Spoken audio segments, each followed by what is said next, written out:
Welcome to the Block Podcast. I am Chris Wells. And I'm Carolyn Winter. We are emotionally focused therapists. And we are here to be curious about the blocks in your relationships. And to learn to see those blocks as opportunities to connect.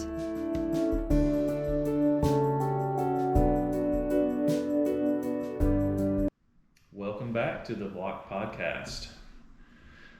So we've been on a little bit of a hiatus. We've had a few weeks where we haven't had any new episodes out. So right. So welcome back to all of our fans. So and a big shout out to Tina, a 5-star review on our negative cycle episode. So that's it's great to get some feedback that people are listening and enjoying what we're putting out there. So thank you, Tina. Thank you, Tina. That was so exciting to see.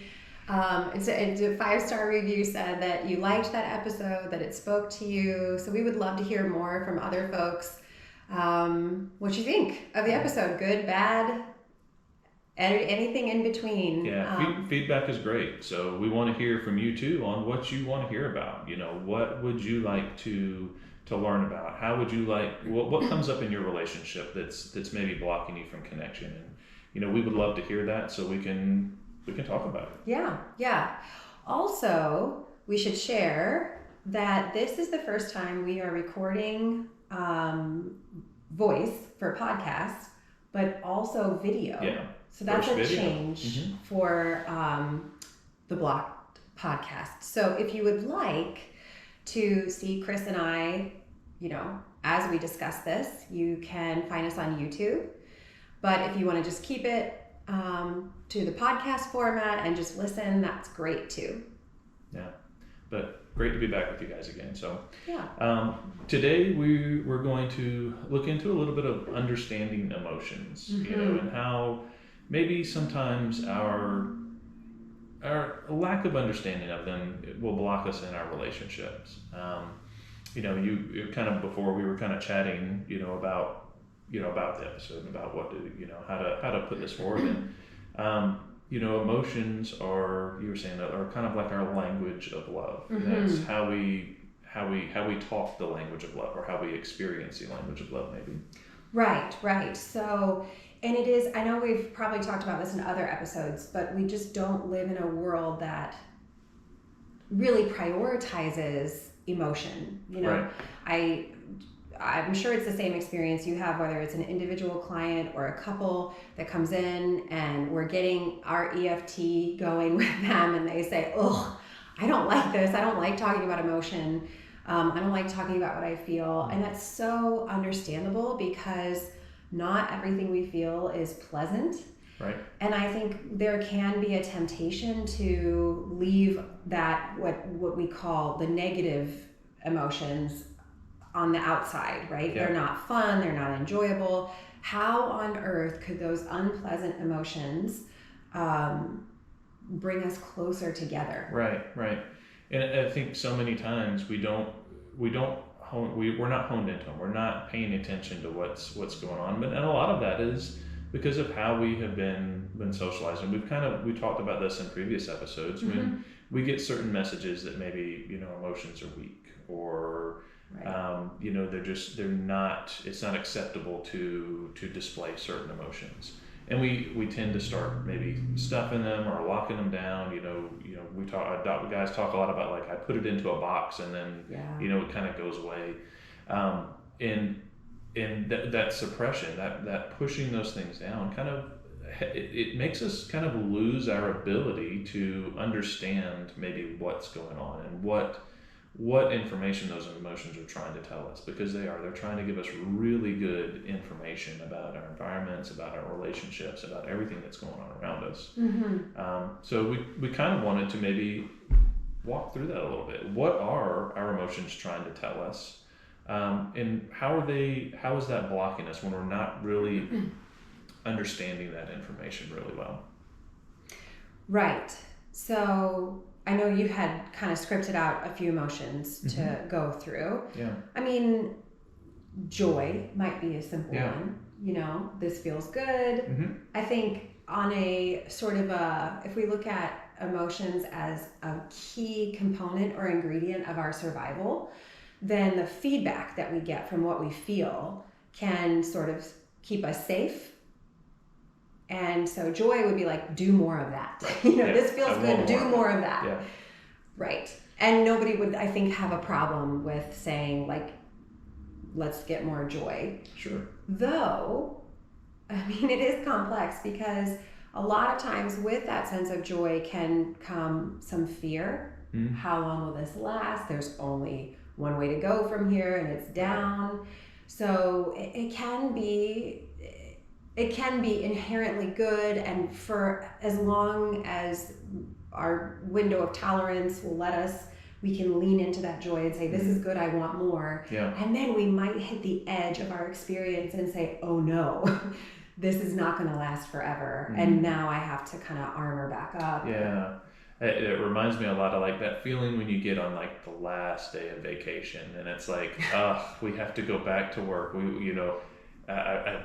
This joy has to end. This happiness has to end. And it's like, and then that feeling of, God, I don't want to deal with this. And that maybe that fear that comes up right there. Right. Or the Sunday scaries. The work week is starting again. Yeah, and kind of like looking at some of those other, like fear, like typically it's calling us to protect ourselves from a danger. Right. And that's what it's, when we're drawing our information from our environments and we start to feel fear, that's our body saying, you need to protect yourself from something because there's a danger out there, there's a threat out there, and it could hurt you. Yeah, and I like to say too that fear can focus us, right? It like fear and anxiety, pretty similar, so it says pay attention. Yeah. And it can, put us on alert and in a way sort of slow us down. Yeah. I'm not just kind of meandering through whatever situation or experience. I am alert and, by being watchful, to fine-tuning to the information that's present, I'm by definition, I think, a little bit slowed down. I mean, it's strange because you feel keyed up when you're afraid, but also I think, what you're able to take in or how you would be able to navigate is slower. And kind of like we have different intensities of emotion, and like within that fear, like anxiety is maybe a little bit of an offshoot of the main like kind of category of fear. But we think about anxiety, we think about being keyed up because anxiety is telling us I need to prepare for something, I need to get ready. Right.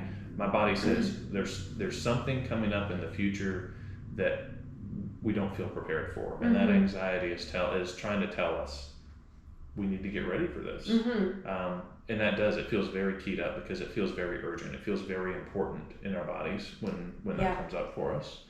But I've had a lot of people like not, when we, in session, like have a hard time distinguishing maybe things like stress from anxiety. Yes. And not knowing, they just know that, it's like, I just feel keyed up and tense all the time. And it's like, I just feel stressed all the time. I feel stressed all the time. And, maybe you're anxious about something. Sure. And it's not necessarily stress. Yeah, I love what you're saying because I think stress is like a socially acceptable thing to say. I mean, we're busy people and we want to be accomplished or productive. Yeah. And so what you're saying is stress is like a big label.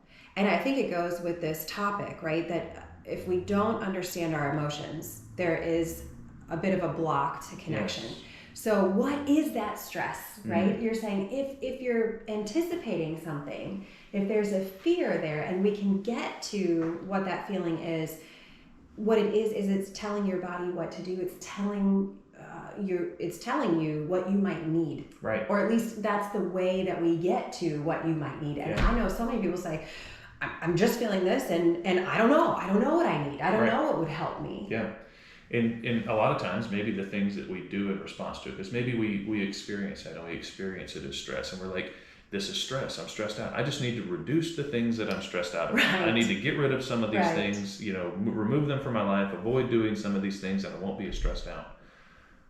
But if it's anxiety, if it really is anxiety that we're doing, and we're Sure. avoiding doing those things, or we're pulling those things out, that anxiety doesn't go away. Right. The stress doesn't go away because we still need to prepare for that. Sure.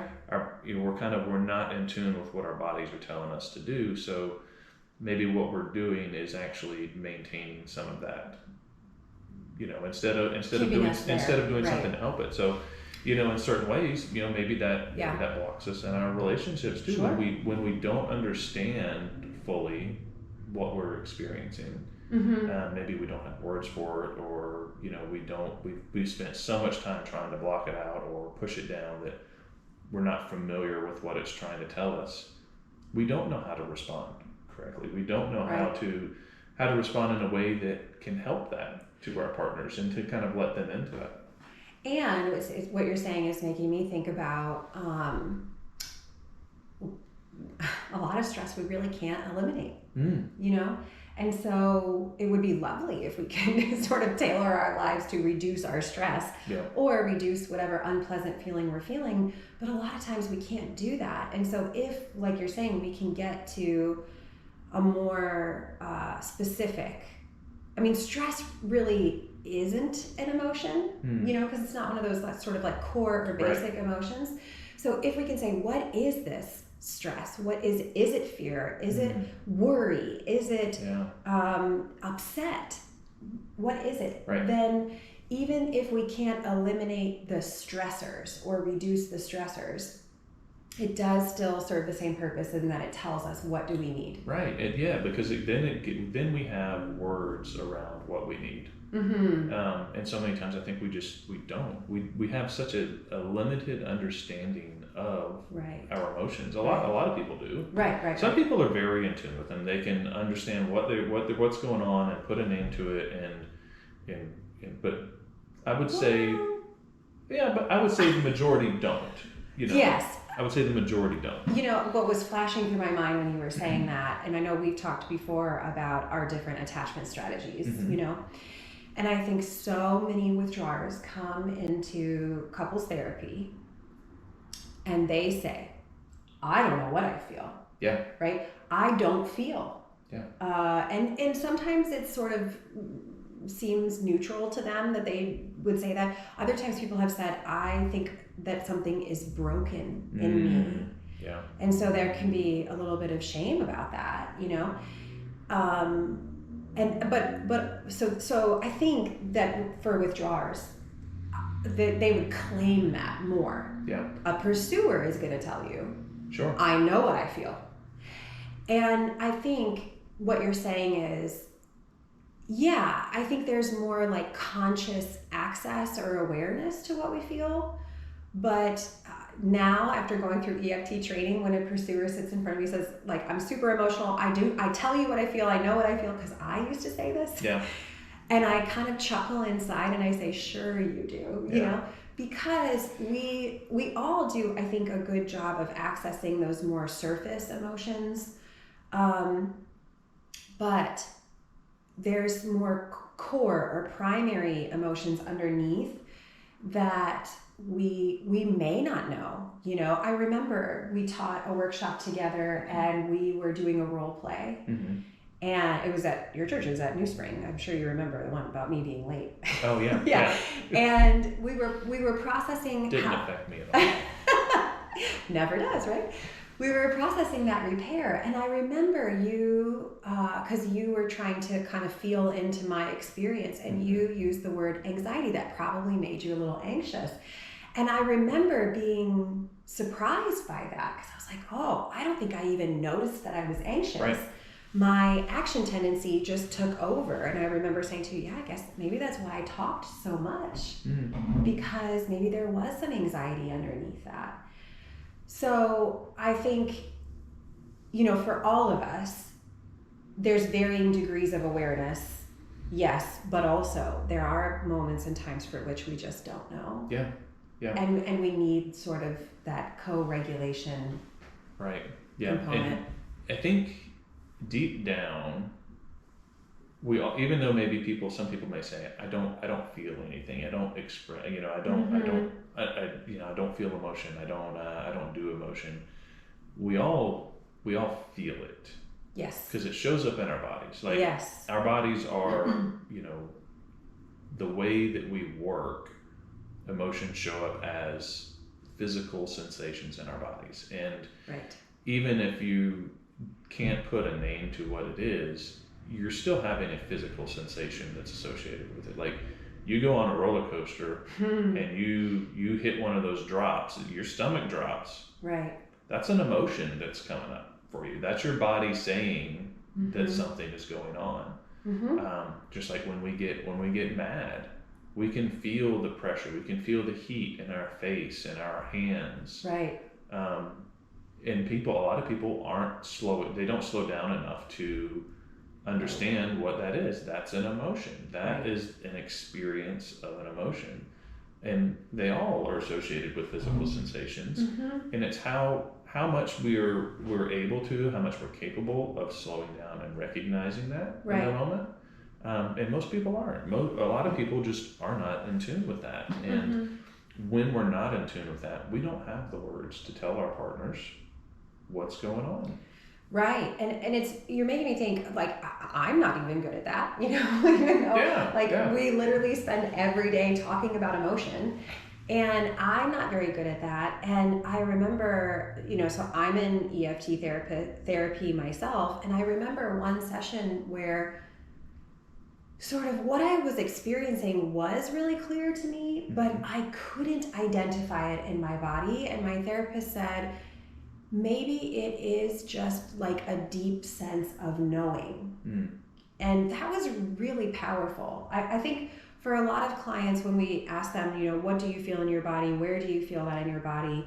They say, I don't know. I know that my shoulders don't feel tense right now. Yeah. So it's sort of like the absence of some of those sensations that come with the more unpleasant emotions.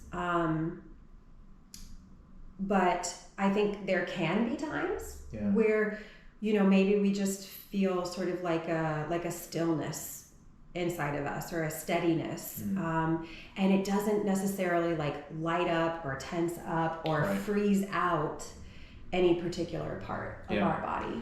And there's in the workshops that we do, there's a study that we reference in there about the activation and deactivation in our bodies when we experience emotion, and how people have kind of pointed out where their bodies feel activated or where they feel deactivated. So we kind of get a sense of those, where those physical sensations start showing up. And kind of what you were saying was reminding me, like that sadness or depression, or those things that feel weighty. Maybe it's a deactivation. So it's not the presence necessarily of an intense feeling, but it's like the absence of feeling. Sure. Or like that kind of shows up in the body. Heaviness, or like a numb or something like that, right? Yeah. So, and when we don't have a clear understanding of that, when we don't slow down enough, like how would that, if we kind of like play that out, how would that show up in a relationship? Sort of so I don't have a lot of awareness of my emotion, or maybe I don't want to say it that way, but I'm less in tune with my awareness of my emotion. And I think we kind of touched on that earlier. So I don't know what will help, right? I don't know what I need, and then I can't give you as much information about what's going on with me or what I might need from you. But the tricky part about all this is, even though I don't know, and I may not even be aware of what I'm experiencing, you are aware as my partner. You may not be able to identify what exactly it is, but your attachment system is going to start going off because you sense that something's a bit off in me. Right. And so it does give us less language to be able to stay on more solid ground with each other. Yeah. I can imagine like a common scenario that maybe comes up is once one partner maybe feeling overwhelmed and feeling really maybe burdened, or and that maybe anxiety is what they're experiencing. Right. And maybe when they start to feel that, it looks like them really, angrily cleaning around the house, or something that comes out that really seems to their partner like, oh, they're frustrated, Mm-hmm. they're mad at me, Right. but they don't, maybe that partner that is feeling that overwhelm doesn't have, you know, I don't want to say the capacity, because we all have the capacity to do it, but enough understanding, enough awareness to know that that's what it is, you know. Well, if you mean capacity in terms of energy, that makes sense, not Mm-hmm. capacity in terms of potential, right? Right. But you're right. I mean, it might be that I'm kind of And our at my limit. partner sense, okay, something's going on, but it really feels like you're kind of mad at me. Right. Right. But maybe it's, you know, there's anxiety about stuff at work. Right. You know, and that overwhelmed comes out as just like, you know, I've got this like almost like nervous energy, and I have to do something with it. So I'm like rushing around trying to, you know, to clean, or, you know, and it feels very angry and, you know, very, you know, like maybe throwing some stuff around, or, you know, whatever that looks like. Yes. And then maybe that says to the partner, well, they're angry at me, they're mad at me. Right. But the one that's experienced maybe the anxiety or that feeling of overwhelm doesn't have the words to say that. They just know that they're feeling really tense, really keyed up. Sure. But can't put words to it. Really stressed out. Right, stressed out. Exactly. Yeah, that's maybe what you hear. And it's really making me think, as you talk through that, one other thing that we processed in the beginning of session is that you said, you know, you see a lot more individual male clients than I get to. And I think for a lot of men, right, that it's not as acceptable to be able to name so openly and clearly what they're feeling. And that's why I think embracing this understanding that emotions do travel through us physically, so you can go to the body. You can, you know, that is a completely, not just legitimate way of identifying what you feel, but it's a super sophisticated way of identifying what you feel. And then I like to say, I don't know who I got it from, but like our bodies are a compass, you know? So if I can tune into my body and I can like learn the emotional landscape of my body, then as I notice these sensations, it can tell me where to go, right? If I'm stressed out. But then let's say my partner doesn't think that I'm mad at them, and they come at me with some empathy or compassion, and my body starts to light up a different sensation that's associated with feeling better. I can notice that and start to lean into that feeling, right? It can kind of pull my attention. And so I think that's one thing that I have noticed, is that men do tend to be a little bit more likely to embrace saying, here's what I feel in my body, more so than here is the emotional word that I feel. Right. And yeah, I think it is a really sophisticated way to communicate what you feel, but also to develop that increased awareness. Yeah. So, you know, I think a lot of people would want to know, like, well, how do I do that? How do I get better at that? You know, what do I do to tune in more to my body, to understand it, to be able to slow down? Yeah. And I think, you know, one, it comes with practice, because we've had so much practice with not feeling those things, maybe and pushing them down and putting them into a box. Maybe it's time to get curious about yourself. Maybe it's time to start to slow down, and maybe you don't have a lot of vocabulary around what's going on. Right. You know, there's a number of different variations of them, but there's like emotion wheels out there that kind of that break down your major emotions. You know, your happiness, your sadness, your fear, your anger, disgust, and they kind of break them down into smaller versions, or little like offshoots, so that you can put a name to it. And when you start looking, I was like, wow, there's so many different ways to describe our emotions. That I didn't even know existed. Right. And but if we can put words to it, if we can, you know, we can kind of narrow it down. Well, I don't quite feel furious, but maybe I feel a little frustrated. Maybe it helps you to make some more sense of what's going on. Because maybe it feels really big, you know, to start with, but maybe it's not. Sure. You know, there's some nuance to it, that if we can put a word to it, it makes it less dangerous for us, I think. If we, you know, if I can put a word to what is going on in me, then I don't have to fear the not understanding that part of it. Yeah. Because I think that not understand, like if there's something going on and we don't quite understand it in ourselves, we don't know how to handle it. We don't know how to ask our partners to help us with it. So maybe a little bit of vocabulary around it helps you to understand it. You're clearer on it. You know. Yeah, and it's making me think. It's funny because it's kind of like a block to the block, but I think where I notice that we all tend to go first, and you said the word is like why? Why am I feeling this, right? Yeah. So I might notice something that I feel, and then I instantly want to go to explaining or understanding why this is happening. And I think that makes sense because that is one very good way of kind of getting your feet back underneath you and calming or settling. But I think what we're talking about is that's a great way. And people can be very distressed to say, I don't know why. Yeah.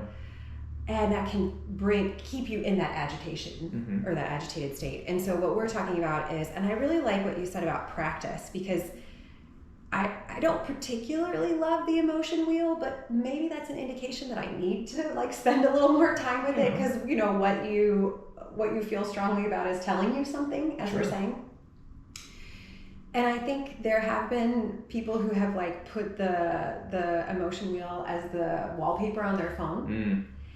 And then that word of practice kicks in. Like, what if you set a timer on your phone, or you create this habit of breakfast, lunch, and dinner, or whatever. I'm going to check in. I'm going to consult this wheel and say, what am I feeling right now? Even if you do nothing else with it, it's the beginning of a practice of understanding or just identifying your emotion. Yeah, sure. I think the other thing that came to mind when you were talking was another good way of getting this started is noticing what you do. You gave that example of like the tense cleaning, right? So, and there's so many things that we tend to do throughout our day. And to begin to be curious about what might I be feeling when I'm doing this thing. Right, yeah, because in a lot of times in session, when people aren't able to name the emotion, they're not able to really to get a grasp of it, to understand, we kind of look at, okay, well, what happened, and then what did you do in response? And then if you can identify those, then you can kind of like connect the dots and the pieces in between. Right. You know, if I know what triggered this response in me and what did I do, you know, because that whatever happened created an emotion, even if you don't recognize what it is. And then that emotion tells your body what to do, and then you respond to it. Even if you're not realizing that, I'm responding to an emotion. Right. That's what's happening. So if we can connect, okay, what happened to what I did, then we can maybe backtrack a little bit. Well, why did I do that? Yes, I was thinking that. So how do we get to the emotion there? I think I would ask the question, like sort of what feeling or what state, and maybe people have to ask the question state of mind. Like we can zero grade entry this approach to understanding our emotion, right? So what state of mind would I have to be in order to do that thing in response to what happened? And I think that's what we do a lot with clients, where we say, it makes sense that you would do that. Maybe you were feeling, right? If I was scared, or if I was agitated, or if I was whatever, I probably would do that too.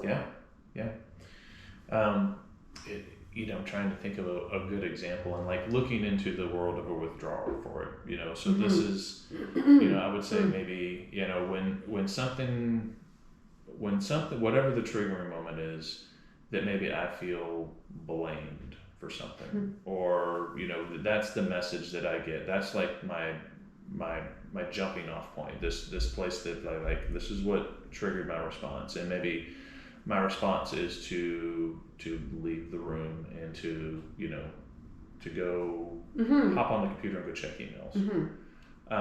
So blame happened, and then I left the room and went to check emails. Right.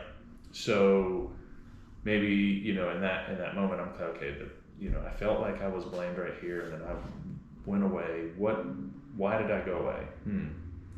Well, what was maybe what was causing, okay, well, if I felt blamed, then I felt like I did something wrong. Maybe, oh, well, it's kind of, that feels familiar. I don't feel like I ever do anything right here. Maybe I'm not meeting an expectation somewhere. So, and maybe my expectation is to meet, or to get things right. For my spouse. And I'm not meeting my own expectation. So maybe that pulling away is because I'm ashamed. That there's some shame from not meeting my expectation, because that's shame's purpose. When shame comes up, that says you haven't met your expectation that you've set for yourself. Mm-hmm. And shame does tend to it tells us to go away and hide. That's what shame does. So but by backtracking it, by understanding like this is what happened, this is what I did, now I can go back and okay, well, why did I do that? Okay, well, we start breaking down. I haven't met this expectation that I had for myself.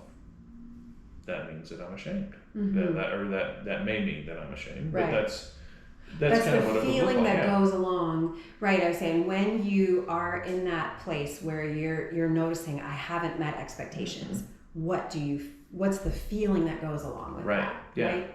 Yeah.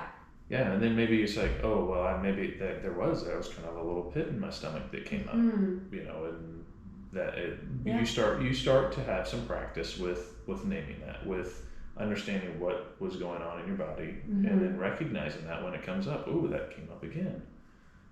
Maybe am I not meeting an expectation right now? Am I not meeting my own expectation right now? Right.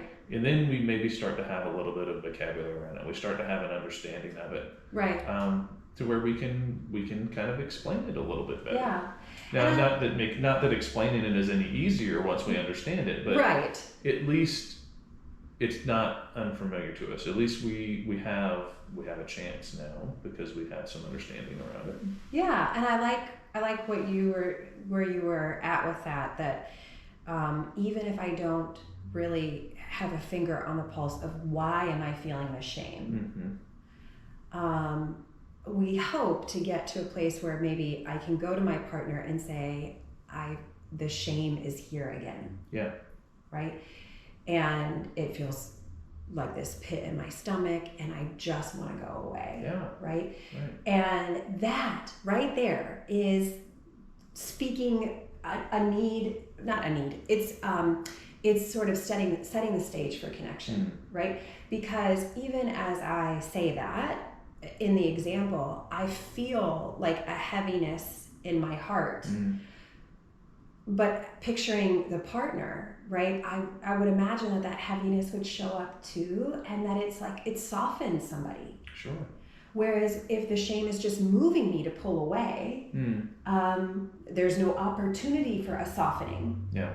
So we want to begin by trying to notice something is happening and name it. We can do that by tracking our own behaviors. We can begin the practice of identifying what we feel using, beginning to form a habit.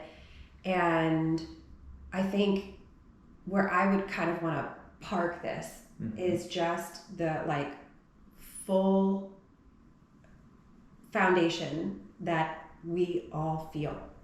Like, it is such a human being thing.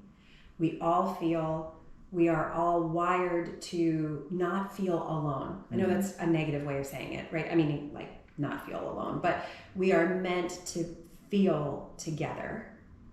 And so therefore, everyone has the capacity and meaning the capability to do this. We've just learned what seems to bring more connection and what doesn't, but I think our heart's mission in this podcast is how can we take these things that seem like stumbling blocks and flip them to become opportunities to connect. Right.